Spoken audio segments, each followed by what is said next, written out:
tous, on se retrouve aujourd'hui pour une nouvelle vidéo et comme vous avez pu le voir dans le titre, c'est l'interview du mois de novembre.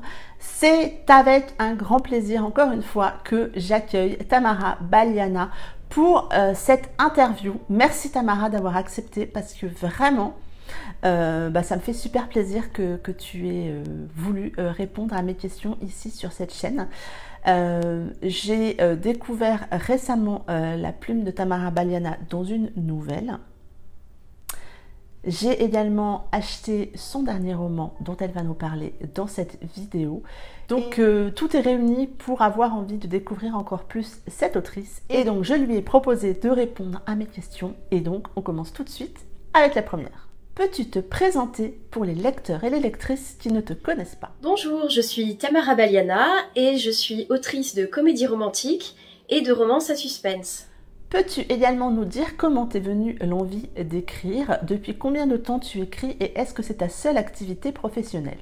Alors, j'écris depuis un petit peu moins de 7 ans. J'ai commencé pendant une de mes grossesses, en fait la dernière. Pour une fois, j'avais un petit peu de temps, j'ai pris mon congé maternité et j'avais toujours eu envie d'écrire un livre. J'ai voulu me lancer un défi à moi-même pour voir si j'étais capable de le faire. Et donc j'ai écrit un livre qui à la base n'était pas du tout censé être publié. Puis une chose en entraînant une autre, je l'ai publié en auto-édition. C'est là qu'a commencé cette formidable aventure. Et actuellement, c'est devenu mon métier. Depuis le début de l'année 2020, j'écris à plein temps. Combien de temps par jour consacres-tu à l'écriture et quel est le meilleur moment dans la journée pour écrire pour toi? Alors justement, en passant à plein temps, mes habitudes ont un petit peu changé, puisqu'avant j'écrivais principalement le soir. Maintenant j'écris toute la journée. Alors quand je dis toute la journée, j'écris pas 8 heures par jour, hein, mais je peux écrire le matin ou l'après-midi. Donc le meilleur moment, je dirais, c'est surtout quand je suis tranquille à la maison, que les enfants sont à l'école. Voilà, c'est le meilleur moment pour écrire. Quel est le meilleur moment dans l'écriture? Quand tu imagines l'histoire, quand tu l'écris ou quand tu la termines? Alors, le meilleur moment pour moi dans l'histoire, c'est l'écriture. Même si j'aime beaucoup aussi la phase préparatoire où je pense, où j'ai les idées qui arrivent. C'est vraiment l'écriture. Et en général, surtout le début. Parce qu'arrivé au milieu, j'ai souvent une petite baisse de morale. On doute sur ce qu'on a déjà écrit. On se dit ah finalement c'est peut-être pas si bien que ça, etc. Ensuite généralement ça redémarre et vers la fin aussi je commence à en avoir un petit peu marre. Donc voilà, l'écriture est principalement le début du roman. Dans tous les romans que tu as écrits, quel est celui qui te tient le plus à cœur et pourquoi? Alors, je peux pas en choisir un. Ce serait comme me demander de choisir parmi mes enfants, en fait. Donc c'est vraiment compliqué de répondre à cette question. On me la pose souvent d'ailleurs. Je pense que je les aime tous pour des raisons différentes. Il y en a parce que ça traite d'un sujet qui me tient à cœur, d'autres parce que je me suis particulièrement amusée à les écrire. Donc je les aime tous. J'ai pas de petits préférés. Peux-tu nous parler plus précisément du roman Les chagrins d'amour font de belles chansons, édité récemment chez Hugo Roman? Donc Les chagrins d'amour font de belles chansons, c'est ma dernière sortie. Il vient de paraître chez Hugo dans la collection New Romance. C'est l'histoire de Hilaria, qui est une répétitrice à l'opéra de Vérone et qui tombe trop facilement amoureuse. Elle va de déception en déception, donc elle se dit « je fais une croix sur les hommes, c'est fini, on ne m'y reprendra plus ». Voilà. Bien sûr, arrive à l'opéra le nouveau ténor pour la production de la Traviata qui doit être jouée cet été-là dans les arènes de Vérone. C'est un ancien membre d'un boys band depuis que le groupe s'est séparé, il y a 8 ans, on n'a plus du tout entendu parler de lui. C'est vrai que du coup il évoluait dans un milieu qui était quand même assez différent de l'opéra, donc pas mal de gens sont sceptiques à Vérone sur son arrivée sur la production de la Traviata. Bien entendu, quand il va arriver, Hilaria va avoir un petit coup de cœur, mais va se refuser voilà, à poursuivre cette idée. Et je ne vous en dis pas plus pour ne pas spoiler toute l'intrigue. Mais si vous aimez les histoires qui se passent en Italie, les romances qui prennent un petit peu leur temps, le slow burn, si vous aimez voyager, donc à Vérone, dans les îles éoliennes, ben, ce livre est fait pour vous. Où puisses-tu ton inspiration pour tes histoires et tes personnages? C'est très varié, mais je dirais que c'est dans la vie de tous les jours en général. En fait, je peux entendre quelque chose, je peux voir quelque chose, lire quelque chose qui va me faire, qui va me marquer. Même sur le moment, je vais pas trop m'apercevoir que c'est quelque chose que je vais utiliser plus tard dans un roman.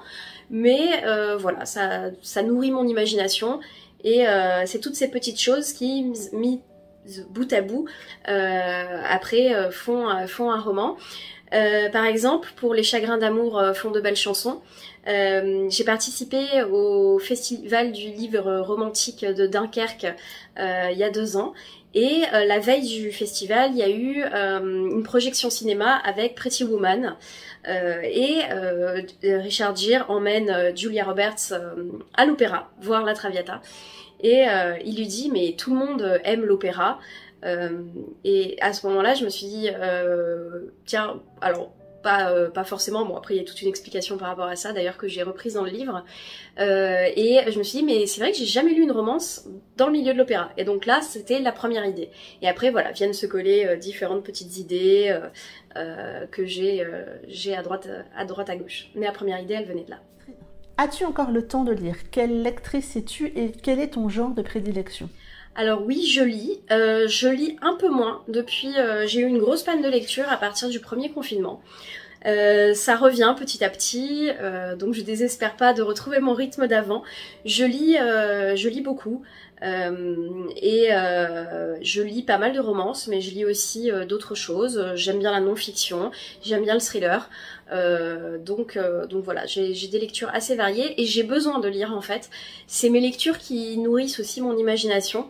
Alors quand je dis ça, ça souvent on me dit mais t'as pas peur de piquer les idées d'un autre livre ou d'être trop de coller à quelque chose que t'as déjà lu, et non, je pense pas, mais ça, voilà, comme je dis, ça nourrit vraiment mon imagination et j'ai besoin de lire, et je m'aperçois que quand j'ai des phases où je lis pas beaucoup, ben derrière j'ai plus de difficultés à écrire aussi. Les mots me viennent moins facilement, donc voilà, j'ai besoin de lire pour écrire. Quel est le dernier roman que tu as lu? Alors actuellement, je suis en train de lire Queen Bee de Gaïa Alexia, qui vient juste de sortir aussi aux éditions Hugo New Romance. Peux-tu me décrire ton espace de travail quand tu écris? Alors je crois que je vais vous le montrer, ça sera encore plus simple. Je vais tourner le pied en essayant de ne pas tout faire tomber. Alors là mon bureau il est en mode surélevé. En fait j'ai un bureau que je peux lever, ça qui me permet de travailler debout. Et j'aime bien voilà, pouvoir changer entre la position assise et la position debout. Comme vous pouvez le voir, j'ai 2 écrans et après voilà, j'ai pas énormément de papier sur mon bureau, j'essaye de le ranger, d'être à peu près ordonné. Voilà, l'antre de travail, j'ai la chance d'avoir une pièce où je peux vraiment travailler au calme, donc ça c'est plutôt chouette. Quand tu écris, écoutes-tu de la musique, et si oui, laquelle? Alors j'écoute de la musique quand j'écris. Par contre, quand je suis vraiment en phase d'écriture, j'ai besoin que ce soit de la musique sans parole. Parce que ce soit en français ou en anglais, sinon j'ai les mots qui me perturbent dans la tête. Je sais que ça fait un peu bizarre quand je dis ça. Donc c'est vrai que j'écoute pas mal, quand j'écris, j'écoute pas mal de musique classique ou alors des musiques de films. Je suis une grande fan de Hans Zimmer et de ses musiques, mais j'écoute aussi du Eric Serra, enfin plein de choses, ou des musiques de compositeurs dont je ne connais même pas le nom, mais que j'ai pu entendre dans des films et ça m'a plutôt plu. Et après j'ai différentes playlists en fonction du type de scène que je suis en train d'écrire. Donc des choses où c'est plutôt où ça bouge, d'autres choses où c'est plutôt je l'appelle ma playlist love quand j'écris des scènes de sexe ou des scènes un peu touchantes. J'ai voilà, des playlists un peu plus calmes, d'autres un peu plus enjouées. Voilà, en fonction du type de scène que j'écris, je change la musique. Quelles sont tes prochaines sorties? As-tu un projet en cours? Est-ce que tu peux nous en dire un petit peu plus? Alors des projets, ça j'en ai toujours plein. Mes prochaines sorties, ça va être Million Dollar Crush, que j'écris avec Estelle Evry, et qui sort le 26 novembre, donc qui est une romance de Noël, qui fait partie de la série Million Dollar, donc on a écrit toutes les deux, mais qui peut se lire totalement indépendamment. Donc c'est une romance de Noël qui se passe à Aspen. J'espère que Autumn et Shane vous plairont. Ensuite, on a le tome 3 de Ultime Recours, donc le tome 3 de la série Florida Security, qui s'appelle Ultime Recours, qui sort avec Olivia Regal le 10 décembre, si je dis pas de bêtises. Donc là, on est sur de la romance à suspense. Voilà, donc ça c'est les deux prochaines sorties. À noter aussi que la série Florida Security, les 3 premiers tomes, sortent en audio là dans les prochains jours.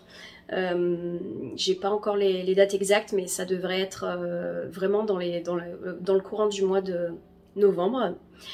Ensuite, pour les sorties solo, on va dire, j'ai le 3e tome des frères Rossi, Giovanni, qui sort le 14 janvier. Je suis en pleine phase d'écriture. Et je devrais le finir d'ici la fin du mois de novembre. Et voilà, après il partira en correction. Voilà, ça c'est pour les projets. Et pour 2022, bien sûr, il y a plein de choses qui se préparent. Mais je vous en dirai un peu plus tard. On passe maintenant au petit portrait chinois. Si tu étais un animal, tu serais? C'est un petit peu compliqué pour moi parce que je suis pas branchée très animaux. Je vais dire le paresseux. Parce que ça dort pas mal, non, cette petite bête-là. Si tu étais une chanson, tu serais? Alors si j'étais une chanson, je pense que je serais... Alors c'est compliqué parce que j'adore la musique et il y a beaucoup de chansons que j'aime. Je vais dire Alive de Sia parce que j'aime beaucoup le côté calme par moments et complètement explosif par d'autres. Si tu étais un roman, tu serais? Alors là, franchement, je sais pas quoi répondre parce que c'est hyper dur de choisir un roman. Donc, désolée, mais je vais m'abstenir de répondre à cette question. Si tu étais un dessert, tu serais? Alors, un dessert, je dirais spontanément le tiramisu. J'adore ça. Ou la tarte au citron. La tarte au citron, ça c'est vraiment mon dessert préféré. Et j'ai épousé un homme qui aime absolument tout sauf le citron. Si tu étais une boisson, tu serais? Bah, le champagne, bien sûr. Si tu étais un mot, tu serais? Si j'étais un mot, je dirais procrastination. Parce que j'adore remettre au lendemain les choses. Et puis j'aime bien comment il sonne ce mot, donc je vais dire procrastination. Si tu étais un signe de ponctuation, tu serais? Le point d'exclamation, parce que j'aime bien être étonnée ou dire les choses avec punch. Si tu étais une qualité, tu serais? C'est super dur ça comme question, en plus ça fait un petit peu on se lance des fleurs. Si j'étais une qualité, je vais dire la gentillesse, parce qu'il n'y a jamais assez de gentillesse dans ce monde, mais bon ça fait un petit peu... Oui, ce n'est pas facile de répondre à cette question. Si tu étais un genre littéraire, tu serais? Eh bien la romance bien sûr. Pour finir, veux-tu dire quelques mots à tes lecteurs et tes lectrices? Eh bien, merci d'avoir regardé cette vidéo et surtout merci à Mumu de m'avoir proposé de faire partie de cette interview. À bientôt!